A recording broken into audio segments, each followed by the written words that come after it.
lalang.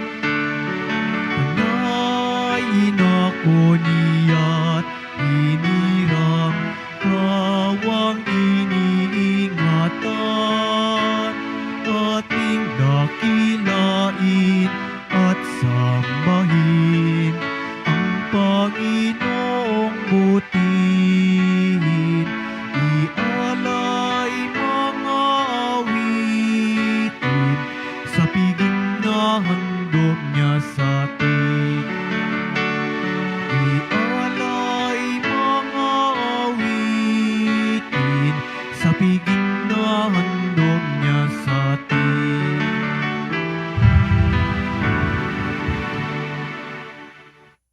Sa ngalan ng Ama at ng Anak at ng Espiritu Santo, Amen. sumainyo ang Panginoon.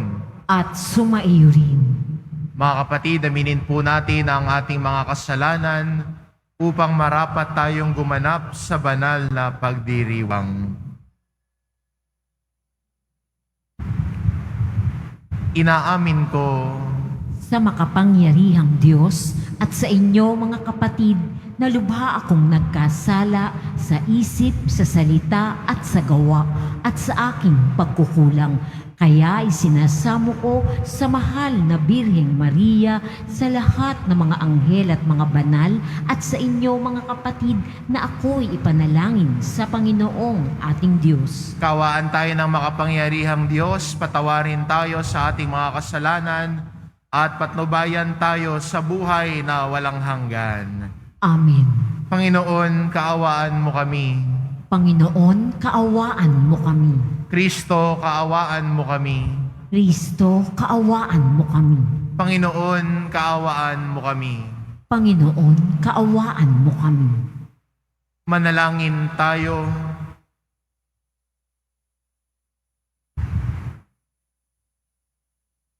Ama naming makapangyarihan, ikaw ang lumikha at tagapamahala ng tanang umiiral.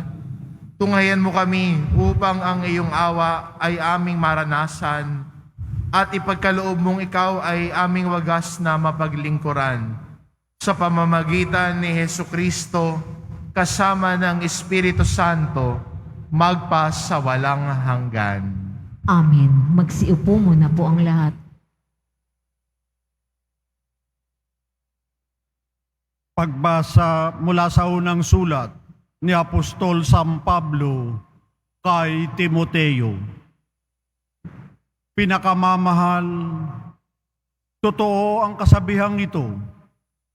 Ang nagnanais na maging tagapangasiwa sa simbahan ay naghahangad ng mabubuting gawain.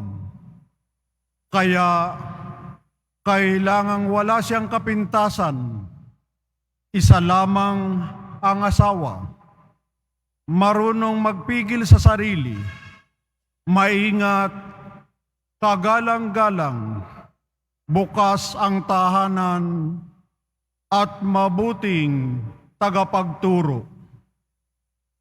Kailangan ding siya ay hindi mahilig sa alak, hindi mapusok, kundi mahinahon, at may bigin sa kapayapaan.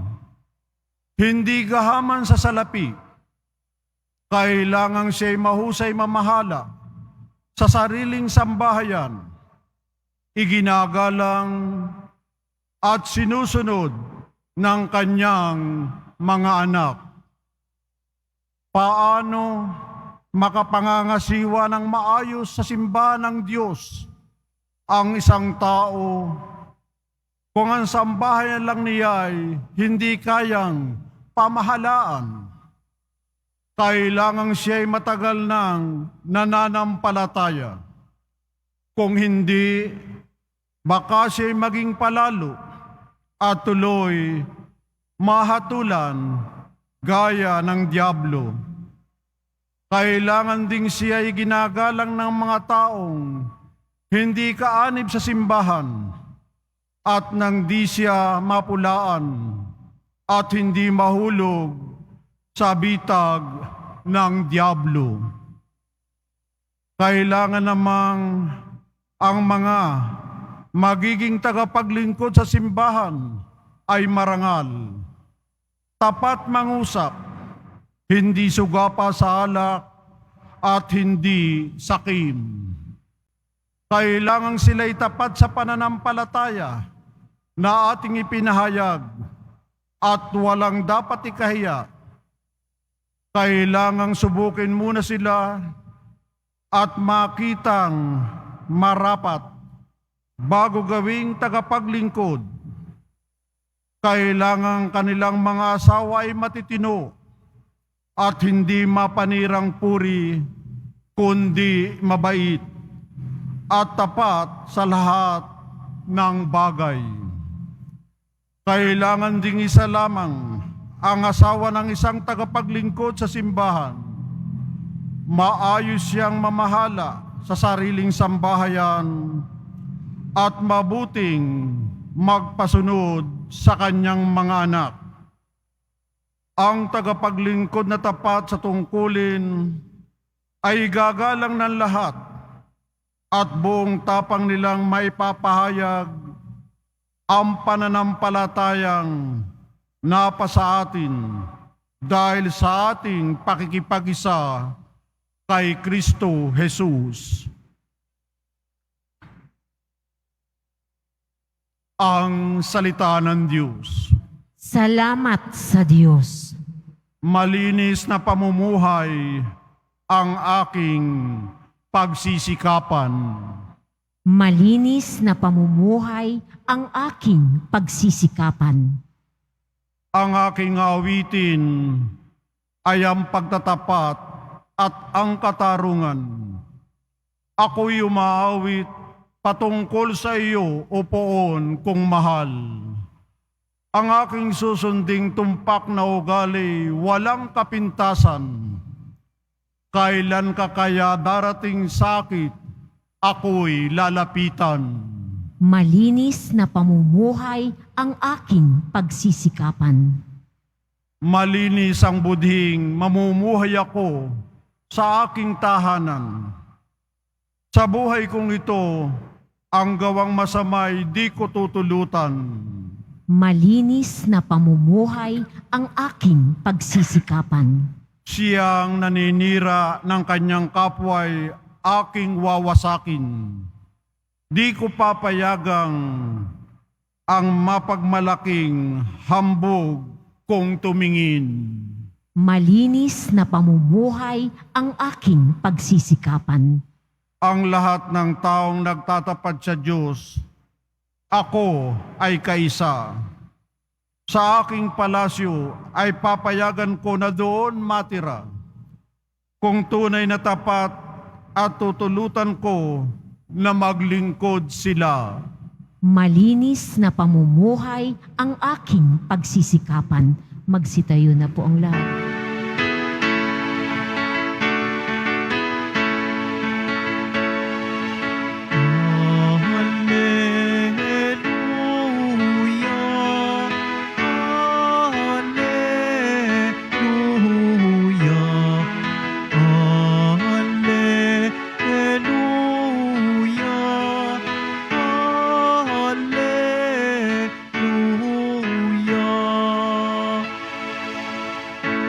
Narito at dumating na isang dakilang propeta, sugo ng Diyos sa bayan niya.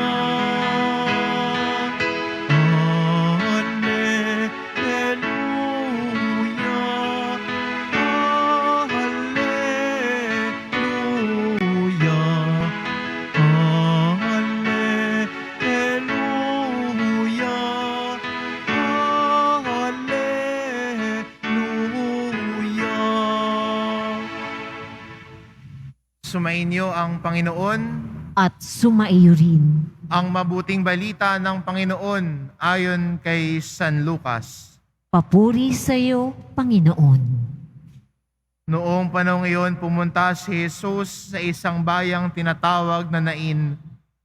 Sumama sa kanya ang kanyang mga alagad at ang napakaraming tao.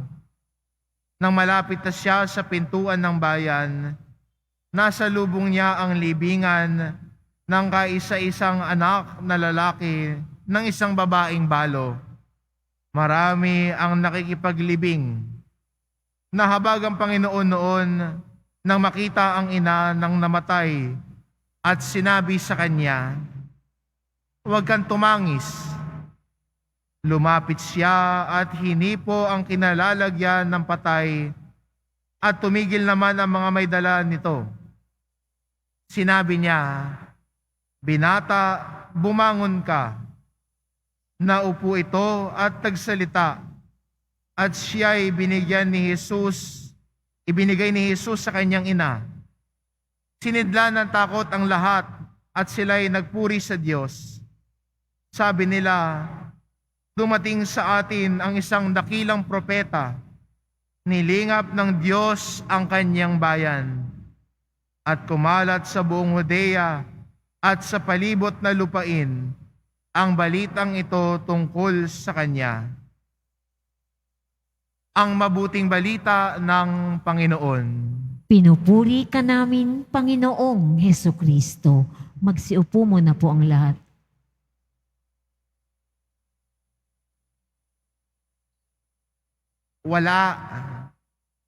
Wala na. Ito na ang tingin ng isang tao nung panahon ni Jesus sa isang babaeng balo. Wala na. Namatayan pa ng anak na lalaki na siyang bumubuhay sa kanya. Wala na talaga. Siya'y nag-iisa. Wala nang tutulong sa kanya. Pero si Jesus ay nahabag na makita ito. Kaya tinulungan siya ni Jesus. Binuhay ulit ang anak niyang lalaki para may katuwang ulit siya. Minsan sa buhay natin bilang Kristiyano, ay pakiramdam natin ay wala tayo. Nag-iisa nagdurusa. Minsan tinatanong natin, dinidinig ba ng Diyos ang panalangin ko? Bakit nangyayari sa akin ito? Pero hayaan niyo sabihin ko sa inyo ngayon na oo. Dinidinig ng Diyos ang panalangin natin. Nakikinig siya sa atin lagi. Alam niya ang laman ng puso natin. Minsan nga lang, tinuturuan niya tayo maghintay. Minsan nga lang, hindi niya sinasagot agad.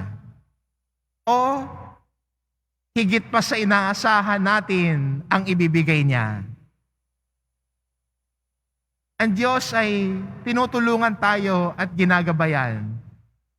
Dahil sa ating mga Kristiyano, siya ang ating pag-asa. Lalong-lalo na sa mga panahon na tingin natin wala na tayo. Wala na tayo makapitan, wala tayo maasahan. Pero sa totoo lang, ang Diyos ang siyang tanging maaasahan natin. Ang Diyos nakalakbay natin at karamay natin. Kaya sinasabi din sa atin ng Panginoon, kung minsan ay nadadapa tayo sa bigat ng ating problema, sinasabi niya sa atin, bumangon ka na. At ito lagi ang paalala sa atin ng Panginoon. Kung sa mga problema ay nabibigatan tayo at mas nais nating manatiling nakadapa, ang Diyos ay nagpapaalala sa atin, bumangon ka. Tumuloy ka sa lakad mo, sasamahan kita. Siguro ito yung greatest consolation natin bilang mga Kristiyano. Oo, may mga pagsubok ang buhay. Minsan, nahihirapan tayo. Pero ang laging pag-aalala sa atin at pag-asa binibigay sa atin ng Panginoon, bumangon ka na. Hindi ka nag-iisa sa paglalakbay mo. Kasama mo ako. Kaya maganda rin sa ating pagdiriwang ng Eukaristiyang ito. Dahil kasama natin ang Diyos, ibulong mo sa Kanya ang mga hamon mo sa buhay. Ibulong mo yung mga challenges na nararamdaman mo ngayon. Sabihin mo sa Kanya at sabihin mo, Panginoon, ito ang aking pinagdadaanan, Ito yung mga challenges ko. Alam ko na riyan ka, samahan mo ako.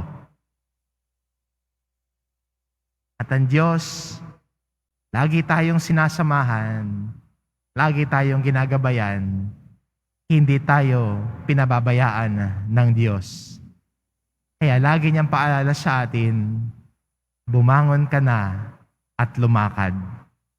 Kasama mo ako. Amen.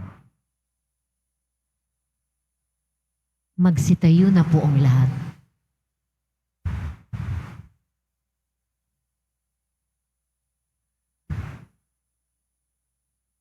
Minamahal ko mga kapatid, gumawa ng mga himala si Jesus upang ipakita ang kanyang banal na habag at kapangyarihan. Puno ng pagkamangha sa ganitong mga kakahangahangang bagay. Manalangin tayo sa Ama na nagsugo sa ating tagapagligtas.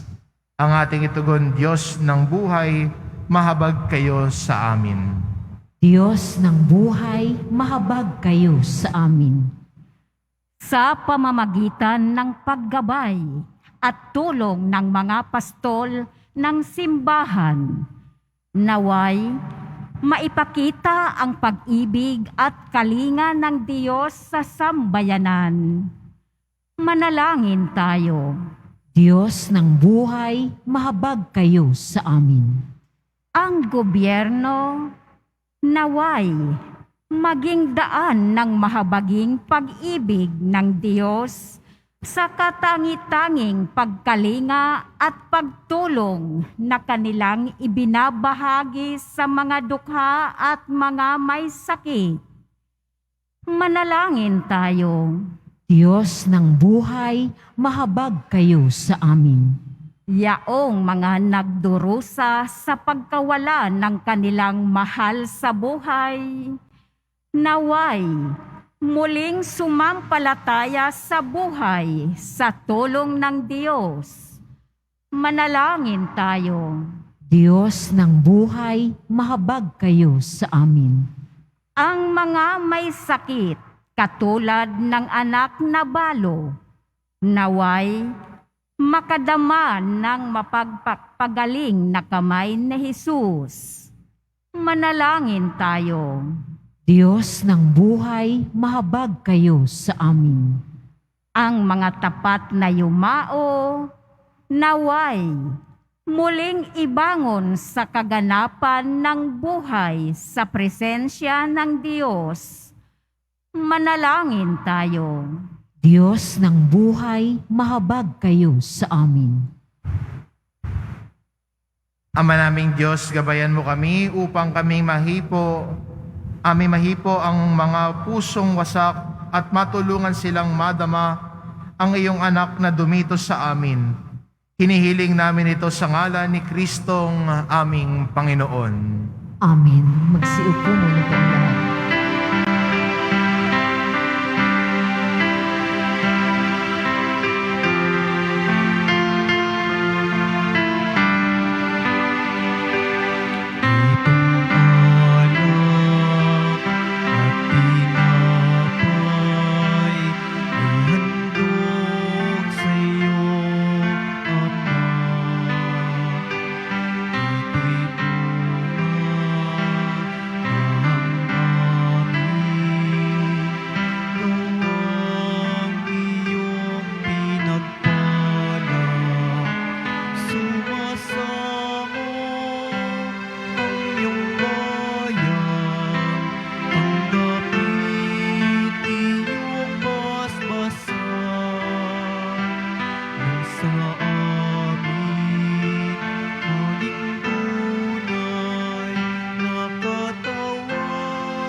Magsitayo na po ang lahat. Manalangin kayo mga kapatid upang ang paghahain natin ay kalugdan ng Diyos amang makapangyarihan. Tanggapin nawa ng Panginoon itong paghahain sa iyong mga kamay sa kapurihan niya at karangalan sa ating kapakinabangan at sa buong sambayanan niyang banal. Ama naming lumikha, maawain mong dinggin ang aming pitaya at paunlakan mo ang paghahaing aming inihanda upang ang mga handog ng bawat isang nagbigay para sambahin ang banal mong ngalan ay magkamit ng karagdagan mong kasiyahan sa pamamagitan ni Hesukristo kasama ng Espiritu Santo magpa sa walang hanggan. Amen. Sumainyo ang Panginoon. At sumaiyo rin. Itaas sa Diyos ang inyong puso at diwa. Itinaas na namin sa Panginoon. Pasalamatan natin ang Panginoong ating Diyos. Marapat na siya ay pasalamatan. Ama naming makapangyarihan, tunay ngang marapat na ikaw ay aming pasalamatan. Pinagbibigyan mong ito'y aming maihayag, kahit na ito'y walang anumang maidaragdag. Sa kadakilaang sa iyo ay likas. Sa pagpupuri nami ang nakikinabang, ay kami ring iyong pinakikiharapan sa pamamagitan ng iyong anak na minamahal. Kaya kaisa ng mga anghel na nagsisiawit ng papuri sa iyo, nang walang humpay sa kalangitan, kami nagbubunyi sa iyong kadakilaan. Santo, Santo, Santo, Panginoong Diyos ng mga hukbo, napupuno ang langit at lupa ng kadakilaan mo o sana sa kaitaasan. Pinagpala ang naparirito sa ngalan ng Panginoon o sana sa kaitaasan. Magsilhod po ang lahat. Ama naming banal, ikaw ang bukal ng tanang kabanalan, kaya't sa pamamagitan ng iyong Espiritu gawin mong banal ang kaloob na ito, upang para sa amin maging katawan at dugo ng aming Panginoong Hesukristo. Bago niya pinagtiisang kusang loob na maging handog, hinawakan niya ang tinapay, pinasalamatan kanya, pinaghati-hati niya iyon, iniabot sa kanyang mga alagad at sinabi, "Tanggapin ninyong lahat ito at kanin, ito ang aking katawan na ihahandog para sa inyo."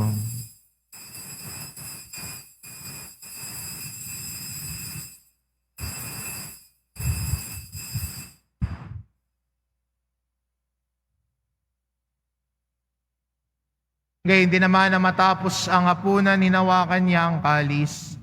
Muli kanyang pinasalamatan. Iniabot niya ang kalis sa kanyang mga alagad at sinabi, "Tanggapin ninyong lahat ito at inumin. Ito ang kalis ng aking dugo, ng bago at walang hanggang tipan. Ang aking dugo na ibubuhos para sa inyo at para sa lahat, sa ikapagpapatawad ng mga kasalanan. Gawin ninyo ito sa pag-alala sa akin."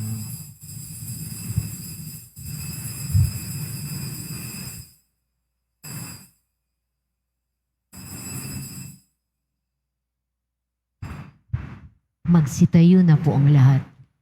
Ipagbunyi natin ang misteryo ng pananampalataya.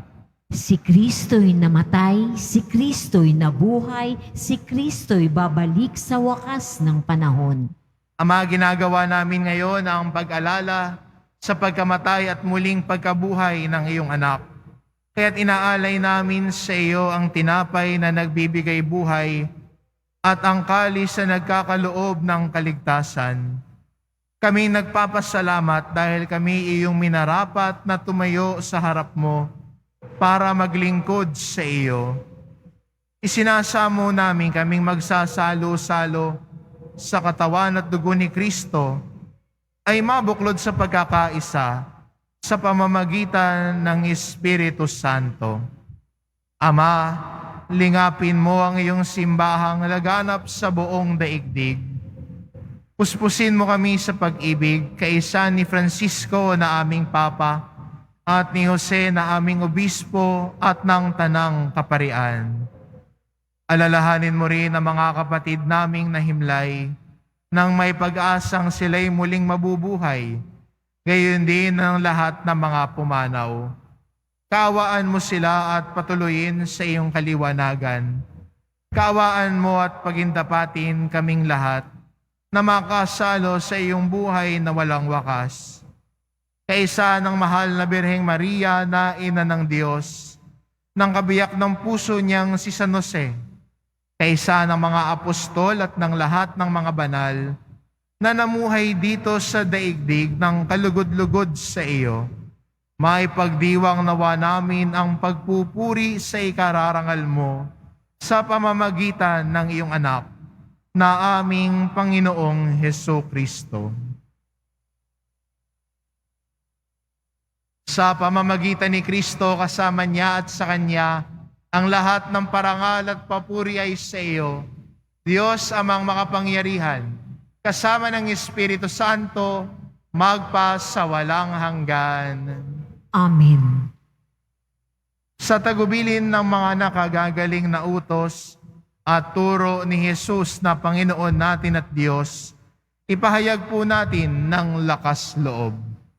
Ama namin, sumasalangit ka, sambahin ng ngalan mo, mapasa amin ng kaharian mo, sundin ang loob mo dito sa lupa para nang sa langit. Bigyan mo kami ngayon ng aming kakanin sa araw-araw at patawarin mo kami sa aming mga sala para nang pagpapatawad namin sa nagkakasala sa amin. At huwag mo kaming ipahintulot sa tukso at iadya mo kami sa lahat ng masama. Hinihiling namin kami adya sa lahat ng masama, pagkalooban ng kapayapaan araw-araw. Iligtas sa kasalanan at ilayo sa lahat ng kapahamakan. Samantalang aming pinananabikan ang dakilang araw ng pagpapahayag ng tagapagligtas naming si Hesukristo. Sapagkat iyo ang kaharian at ang kapangyarihan at ang kapurihan magpakailanman. Amen. Panginoong Hesukristo, sinabi mo sa iyong mga apostol, kapayapaan ang iniiwan ko sa inyo, ang aking kapayapaan ang ibinibigay ko sa inyo. Tunghayan mo ang aming pananampalataya at huwag ang aming pagkakasala. Pagkalooban mo kami ng kapayapaan at pagkakaisa, ayon sa iyong kalooban, kasama ng Espiritu Santo magpa sa walang hanggan. Amen. Ang kapayapaan ng Panginoon ay laging sumainyo. At sumaiyo rin. Magbigayan kayo ng kapayapaan sa isa't isa. Kordero ng Diyos na nag-aalis ng mga kasalanan ng sanlibutan, maawa ka sa amin. Kordero ng Diyos na nag-aalis ng mga kasalanan ng sanlibutan, maawa ka sa amin. Kordero ng Diyos na nag-aalis ng mga kasalanan ng sanlibutan, ipagkaloob mo sa amin ang kapayapaan. Magsilhod po ang lahat.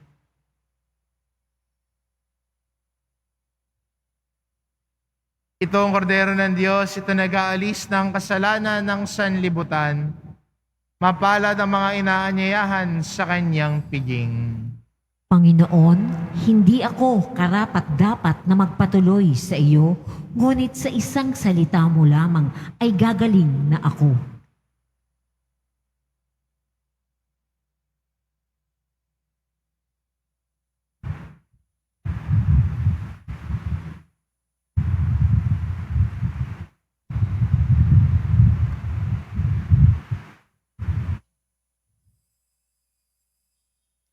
Para sa lahat ng tatanggap ng banal na komunyon, sasagot po tayo ng amen pagkasabi ng pari o lay minister ng katawan ni Kristo at isubo agad sa bibig bago umalis sa harapan ng pari o lay minister. Sumunod po tayo. Maraming salamat po.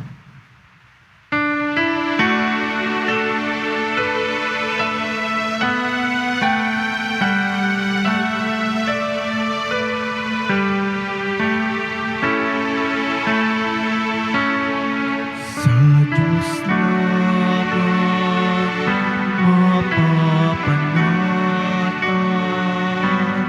ang aking kaluluwa. Sa Kanya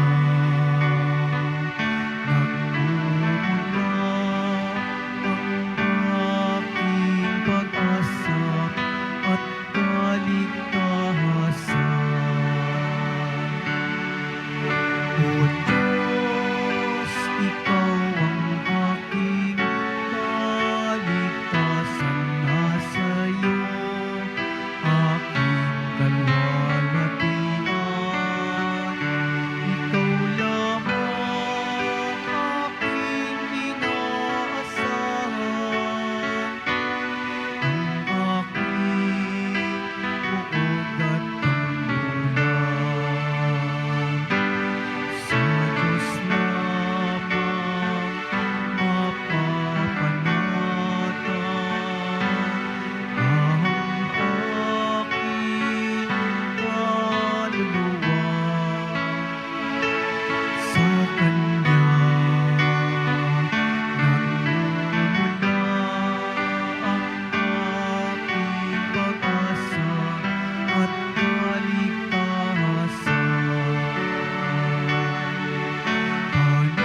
Pagkatapos ng misa, wiwisikan po ang lahat ng banal na tubig. Pinakikiusapan ng lahat na manatili lamang muna sa inyong mga lugar. Tanging sa Quezon Boulevard o Plaza San Juan lamang ang labasan ng lahat. Sumunod po tayo. Maraming salamat po sa inyong pagdalaw at pagsisimba sa Basilica Menor at Pambansang Dambana ni Jesus Nazareno.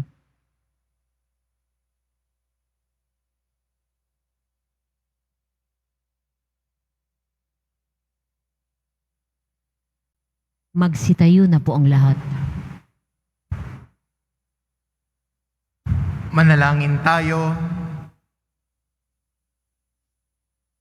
Ama naming mapagmahal, ang aming kalooban, naway pagharian ng aming tinanggap na pakikinabang, upang wag ang diwa namin ang umiral, kundi ang bunga ng pagdiriwang ang laging mamayani sa amin. Sa pamamagitan ni Hesukristo, kasama ng Espiritu Santo, magpasawalang hanggan. Amen. Sumainyo ang Panginoon. At sumaiyo rin. Mahal na poong Jesus Nazareno, inihayag mo sa pamamagitan ng krus ang walang maliw na pag-ibig ng Diyos sa sangkatauhan. Pakinggan mo ang kahilingan ng iyong angka na nagsusumamo sa iyo. Makamtanawa nila ang iyong katugunan at tanggapin ang kasagutan ng may utang na loob na tinatanaw. Basbasan din po ninyo ang mga may daladala nilang imahen at dasalan. Sa pamamagitan ng bendisyon na ito, naway maalala nila ang mga pangako nila noon sa binyag, na ikaw ang kanilang iibigin at paglilingkuran, bilang Panginoon magpasawalang hanggan. Amen. At pagpalain kayo ng ating mapagmahal na Diyos, ang Ama, at ang Anak, at ang Espiritu Santo. Amen. Humayo kayo, taglay ang kapayapaan ng poong Jesus Nazareno. Salamat sa Diyos.